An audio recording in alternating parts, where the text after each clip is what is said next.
弟兄姊妹平安，今天是2023年的3月25号。今天的经文是诗篇130篇，以西结书36章第8节到第15节，路加福音第24章第44节到53节。今天要跟大家分享的主题是主的宣告。复活节越来越近了，大灾节期渐渐的接近尾声。基督宗教的众教会也预备要进入耶稣基督受难的节期。4月2号棕树节之后，就进入了受难周。耶稣基督的复活代表了上帝赐下救恩的应许。透过耶稣基督的复活，上帝的救恩就临到了这个世界。以马内利的上帝就明白的与世人同在。今天是教会历的上帝的宣告日，宣告的就是上帝的救恩临到，宣告耶稣是基督，是永生上帝的独生子。以赛亚书第7章11节到第14节，先知这样告诉亚哈斯王：你们应该向上主你们的上帝求一个记号，那记号可能来自阴间，也可能来自天上。亚哈斯说：不，我不要请求记号，我不能试探上主。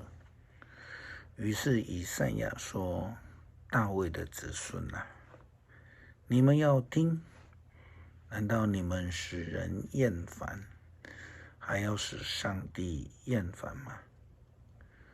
主要亲自赐给你们一个记号，有闺女要怀孕生子，并要给他取名以马内利。这正是记载在马太福音第1章20节到23节所记载天使向约瑟所说的预言。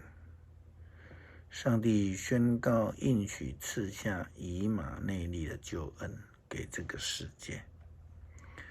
同样的，在路加福音第1章26节到38节，天使也跟玛利亚宣告将有上帝的救恩，耶稣透过圣灵借着玛利亚降临与世人同在。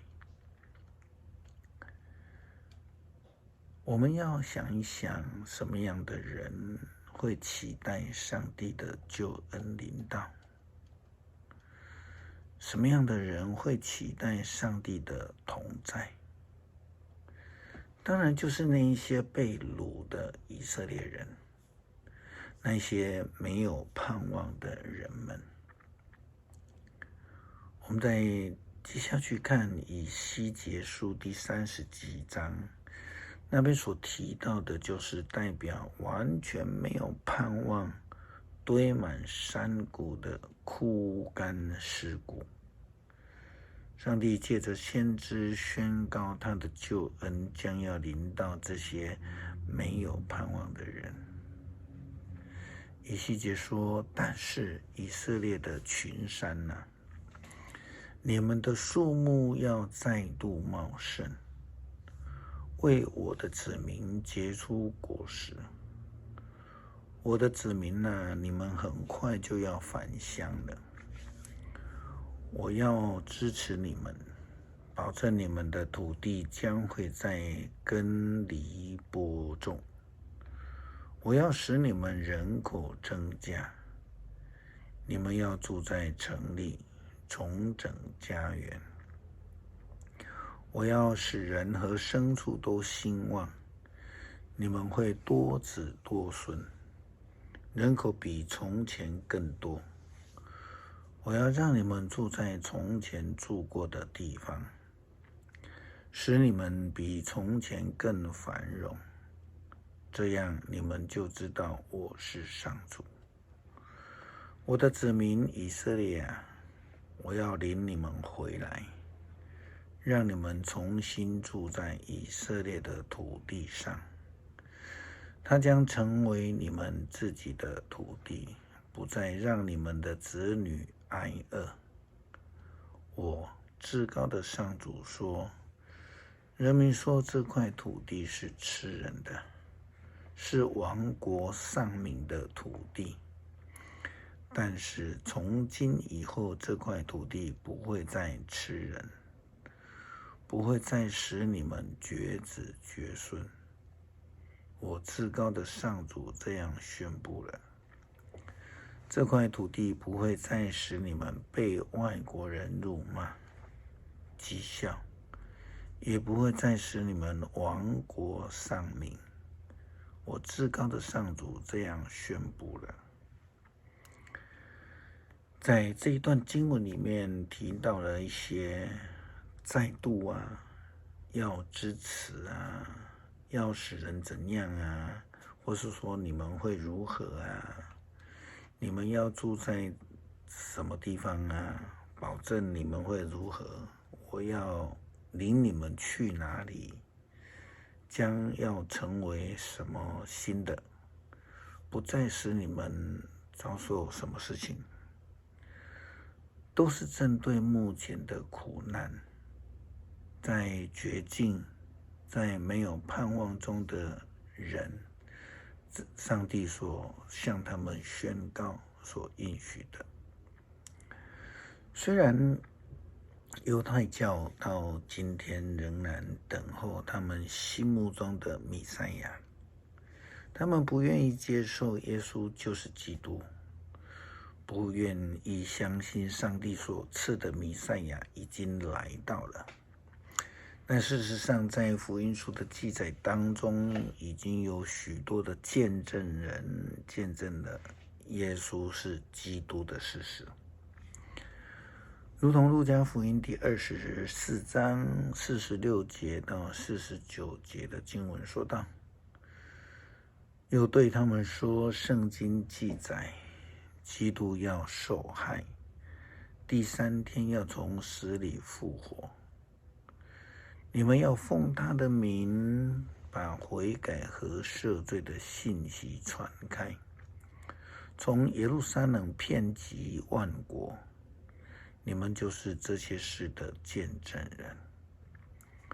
我要亲自把我父亲所应许的赐给你们。你们要在城里等候，直到那从上面来的能力也临到你们。我们看到的圣经里面所记载的，你们就是这些事的见证人。此序的经文记载了当时候见证人所见证的事实。上帝借着这些见证人所见证的耶稣基督升天的事，他们看到了上帝的宣告。接着耶稣领他们出城，到伯大尼去，在那里他举手给他们祝福。他在祝福他们的时候离开了他们，被接到天上去了。他们就敬拜他，怀着极喜乐的心回耶路撒冷，时常在圣殿里面颂赞上帝。因为耶稣基督自己成了永恒的祭司，也成了献祭的祭物。